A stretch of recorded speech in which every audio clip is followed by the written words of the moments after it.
तो चलिए शुरुआत करते हैं। आज का टॉपिक है पूर्व मध्यकाल के क्षेत्रीय राजवंश। और आज का पहला प्रश्न है, किसके अभिलेख में कहा गया है कि मत्स्य न्याय से छुटकारा पाने के लिए प्रकृतियों या सामान्य जनता ने गोपाल को लक्ष्मी की बाह ग्रहण कराई?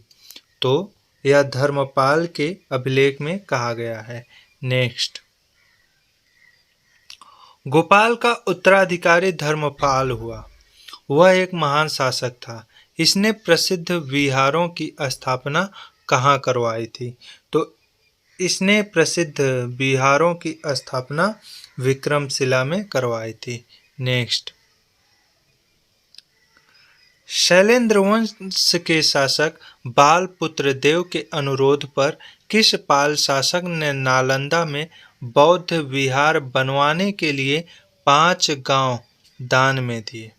तो यह देवपाल ने किया था। नेक्स्ट,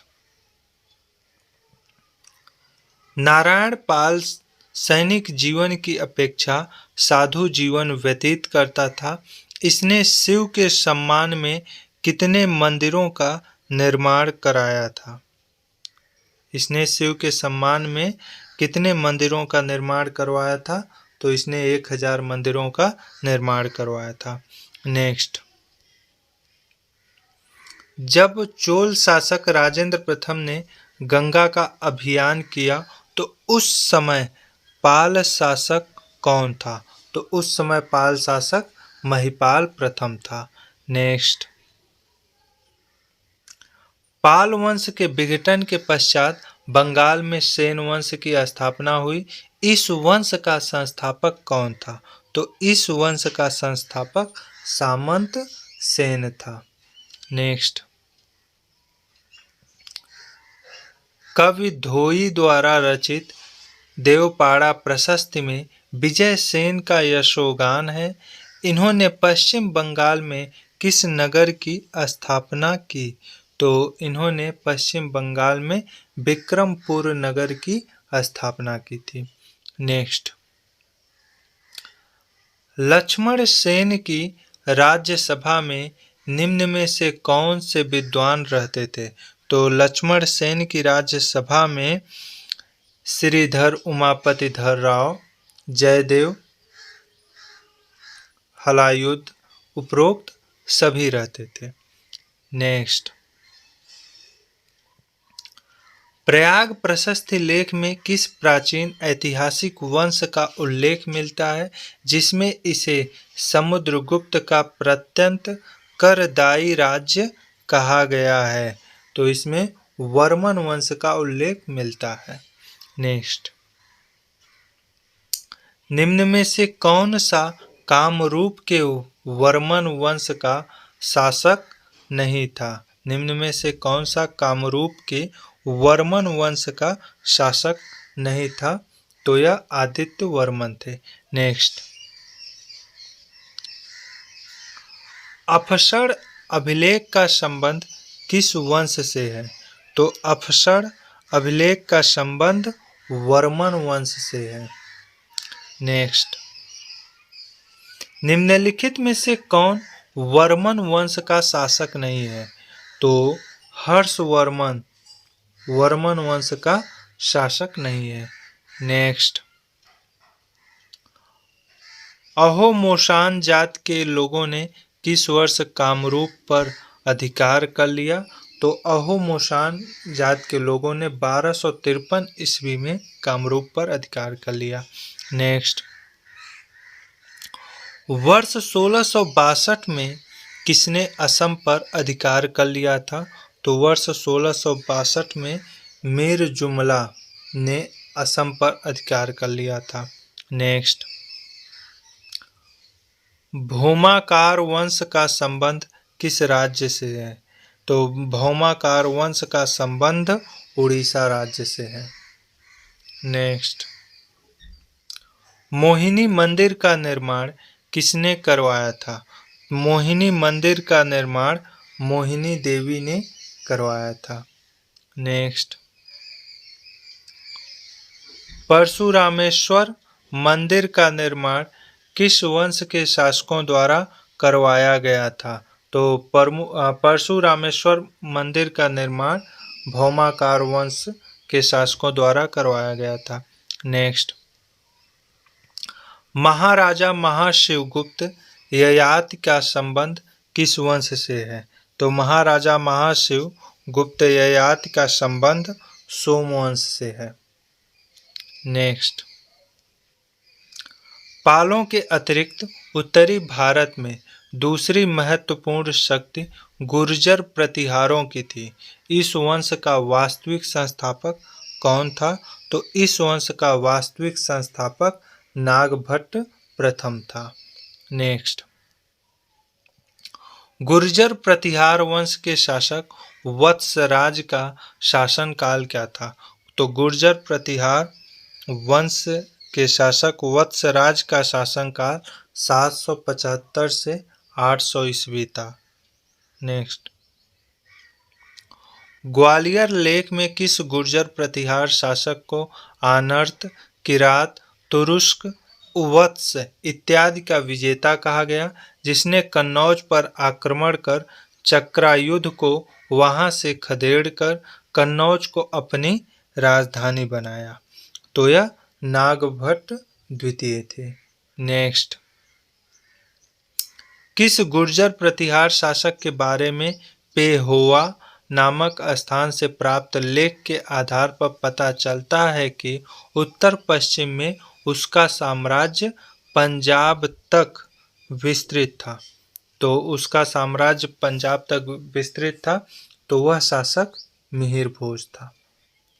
नेक्स्ट,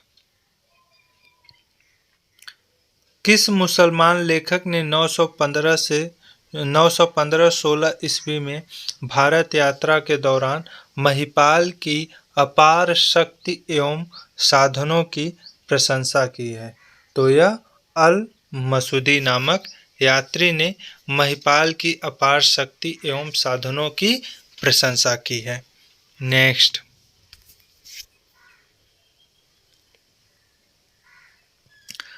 राजशेखर ने किस शासक को आर्यावर्त का महाराजाधिराज कहा है? तो राजशेखर ने महिपाल को आर्यावर्त का महाराजाधिराज कहा है। नेक्स्ट, बिल्हारी अभिलेख से पता चलता है कि उसने कर्नाटक तथा लाट को जीता था। यह किस कलचुरी वंश के शासक से संबंधित है? तो यह युवराज प्रथम के शासक से संबंधित है। नेक्स्ट, 10वीं शताब्दी में गुर्जर प्रतिहारों की शक्ति के पतन के पश्चात मालवा में परमार वंश का उदय हुआ। इस वंश की स्थापना किसने की थी? तो इस वंश की स्थापना उपेंद्र ने की थी। नेक्स्ट, किस परमार शासक के दरबार में पद्मगुप्त, धनंजय और धनिक जैसे ख्याति प्राप्त कवि और विद्वान रहते थे? तो किस परमार शासक के? तो वाकप्ति मुंज शासक के दरबार में पद्मगुप्त, धनंजय और धनिक जैसे विद्वान रहते थे। नेक्स्ट, परमारों का सबसे महान शासक राजा भोज था। इसने परमारों की राजधानी उज्जैनी के स्थान पर नई राजधानी कहाँ बसाई या नई राजधानी कहाँ बनवाई? तो इन्होंने उज्जैनी के स्थान पर नई राजधानी धारा में बनवाई। नेक्स्ट, गढ़वालों का राजनीतिक उत्कर्ष 11वीं शताब्दी के आरंभ में मिर्जापुर की पहाड़ियों में हुआ। इस वंश की स्थापना किसने की थी? तो इस वंश की स्थापना यशोविग्रह ने की थी। नेक्स्ट, निम्नलिखित में से किस गढ़वाल शासक ने मगध तथा मालवा पर अपना अधिकार स्थापित किया? तो मगध व मालवा पर अधिकार गोविंद चंद्र ने किया था। नेक्स्ट, प्रमुख राजपूत राज्य चौहानों का था। 7वीं शताब्दी में वासुदेव द्वारा सपाद लक्ष्य के चौहान की भी स्थापना की गई। इसकी राजधानी निम्न में से कौन सी थी? तो इसकी राजधानी निम्न में से अजमेर थी।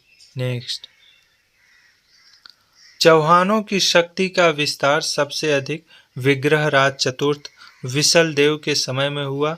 इसके सम्मान में सोमदेव ने किस नाटक की रचना की थी? तो इसके सम्मान में सोमदेव ने ललित विग्रहराज की स्थापना की थी। नेक्स्ट, ललित विग्रहराज नाटक की रचना की थी। नेक्स्ट, बुंदेलखंड या जेजाग भुक्ति में चंदेल वंश का उदय हुआ। इनकी राजधानी खजुराहो थी।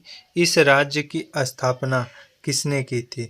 तो इस राज्य की स्थापना नन्नुक ने की थी। नेक्स्ट,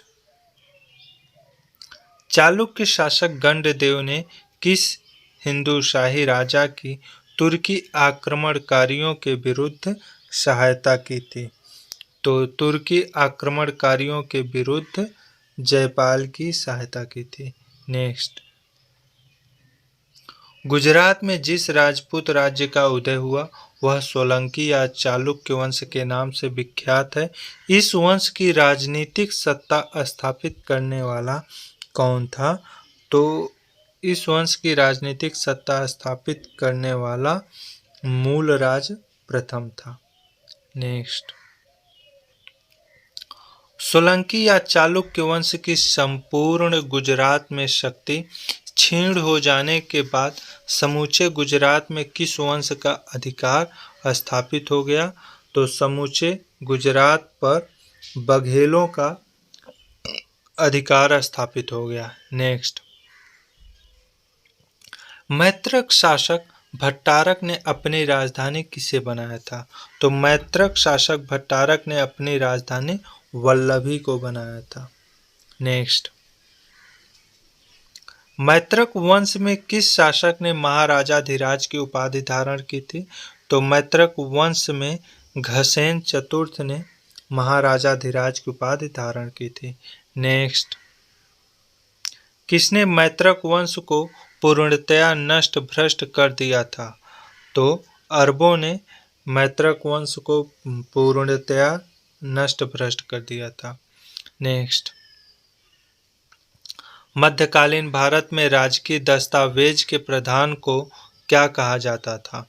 तो मध्यकालीन भारत में राजकीय दस्तावेज के प्रधान को अक्षपटलाधिकृत कहा जाता था। नेक्स्ट,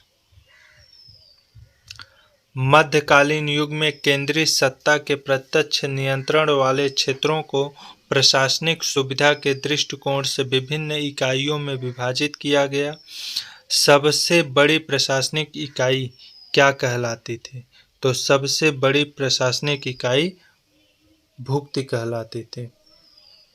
नेक्स्ट, पूर्व मध्यकालीन युग में राजकीय आय का सर्वाधिक व्यय किस मद पर होता था? तो सर्वाधिक व्यय सैनिक संगठन, युद्ध, शिक्षा और कला उपरोक्त सभी पर होता था। नेक्स्ट, राजतरंगिणी में कितनी उपजातियों का उल्लेख है जिससे इस बात का पता लगाया जा सकता है कि पूर्व मध्यकालीन समाज में जाति प्रथा कितने प्रबल थी? तो जाति प्रथा कितनी प्रबल थी? राजतरंगिणी में 64 उपजातियों का उल्लेख है। नेक्स्ट, पूर्व मध्यकालीन भारत में सामाजिक जीवन की एकता नष्ट हो चुकी थी। भारतीय समाज कितने वर्गों में विभाजित हो चुका था? तो भारतीय समाज 2 वर्गों में विभाजित हो चुका था। नेक्स्ट, पूर्व मध्यकाल में स्वतंत्र किसान को क्या कहा जाता था? तो पूर्व मध्यकाल में स्वतंत्र किसान को कुटुंबी कहा जाता था। नेक्स्ट, 7वीं से 10वीं शताब्दी के मध्य भारतीय व्यापार का सर्वाधिक विकास हुआ। हिज्जाम इस्लाम धर्म केंद्र के अतिरिक्त किया और बन गया था। और क्या बन गया था? व्यापारिक केंद्र। नेक्स्ट, हितोपदेश तथा महाभारत पंचतंत्र का अरबी भाषा में अनुवाद हुआ। सूफी दर्शन का उदय हुआ। सूफी किस धर्म से प्रभावित हुआ? तो सूफी बौद्ध धर्म से प्रभावित हुआ। नेक्स्ट, मिहिर भोज का ग्वालियर अभिलेख प्रतिहारों की उत्पत्ति प्रारंभ करता है। प्रतिहारों की उत्पत्ति प्रारंभ करता है लक्ष्मण से। प्रतिहार स्वयं को लक्ष्मण वंश से संबंधित करते हैं। नेक्स्ट,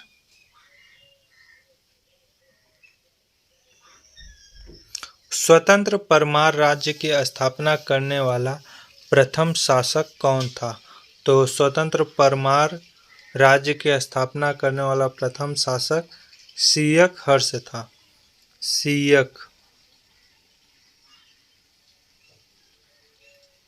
सियक हर्ष था। नेक्स्ट, परमार शासक वाकप तिमुंज ने सबसे अधिक युद्ध कल्याणी के चालुक्य नरेश तैलप द्वितीय के विरुद्ध किए। मुंज ने तैलप से कितनी बार युद्ध किए? तो मुंज ने तैलप से 7 बार युद्ध किए। तो यह 50 महत्वपूर्ण प्रश्नों का श्रृंखला था जो मैंने आप लोगों के साथ साझा किया। उम्मीद है कि आप लोगों को पसंद आएगा और अपनी प्रतियोगी परीक्षा की तैयारी करने में आप लोगों को इससे निरंतर मदद मिलती रहेगी। धन्यवाद।